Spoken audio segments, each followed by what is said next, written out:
सत्य असेल तेच दिसेल। विधान परिषदेच्या मुद्द्यावरून सध्या पक्षांमध्ये राजकीय खलबतं पाहायला मिळत असतानाच एक खळबळजनक बातमी समोर आली आहे। ही बातमी होती मुख्यमंत्री देवेंद्र फडणवीस आणि राज्याचे माजी मुख्यमंत्री उद्धव ठाकरे यांच्या भेटीची। बुधवार दिनांक 22 एप्रिल 2026 रोजी मध्यरात्री उशिरा साधारण 2 वाजण्याच्या सुमारास या दोन नेत्यांची भेट झाल्याचं म्हटलं गेलं। प्रकाश आंबेडकर यांच्या प्रबुद्ध भारत या मीडिया हाऊसनं हा दावा केला, ज्यामुळं खरं काय आणि खोटं काय असेच प्रश्न सामान्यांसह राजकीय वर्तुळात जोर धरताना दिसले। अखेर खुद्द सीएम फडणवीसांनीच या प्रश्नाचं उत्तर देत सगळं सांगितलं। ठाकरे आणि फडणवीस यांच्यातील ही भेट झाल्याचं वृत्त वाऱ्यासारखं पसरलं आणि त्यानंतर ही भेट विधान परिषदेच्या कारणास्तव झाल्याचंही म्हटलं गेलं।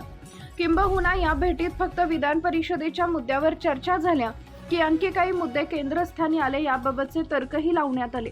मात्र मुख्यमंत्र्यांनी वेगळंच चित्र अधिक स्पष्टपणे मांडलं। उद्धव ठाकरेंना जर मला भेटायचं असेल किंवा आमची भेट व्हायची असेल तर ती लपून छपून करण्याची आवश्यकता नाहीये, ती अगदी उघडपणे केली जाऊ शकते। आमच्यात असे कोणतेही विषय नाहीत जे आता लपवण्याची आवश्यकता आहे, त्यामुळे अशा प्रकारची कोणतीही भेट घडलेली नाही। काही लोक जाणीवपूर्वक चुकीच्या पद्धतीनं खोट्या बातम्या देतात, या खोटारड्या सोशल मीडिया हँडलना नोटीस बजावली जाईल असं मुख्यमंत्री म्हणाले। नाशिकमधील त्र्यंबकेश्वर इथं पोहोचले असताना त्यांनी माध्यमांशी संवाद साधताना या भेटीबाबतच्या प्रश्नावर उत्तर दिलं। प्रबुद्ध भारतच्या एक्स पोस्टमध्ये काय लिहिण्यात आलं होतं? उद्धव ठाकरे यांनी काल मध्यरात्री सुमारे 2 वाजता मुख्यमंत्र्यांचे निवासस्थान असलेल्या वर्षा बंगल्यावर भेट दिल्याची माहिती सूत्रांकडून समोर आली आहे, अशी पोस्ट प्रबुद्ध भारतनं केली होती।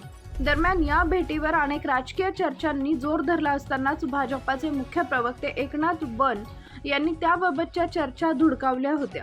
मुख्यमंत्री देवेंद्र फडणवीस आणि उद्धव ठाकरे यांच्यात कथित भेटीच्या बातम्या पूर्णतः निराधार, बिनबुडाच्या आणि धादांत खोट्या आहेत। ज्या समाज माध्यम हँडलवरून अशा अफवा पसरवल्या जात आहेत त्यांनाही कायदेशीर नोटीस देऊन कारवाई केली जाईल असंही ते म्हणाले। Subscribe now and press the bell icon. Never miss an update.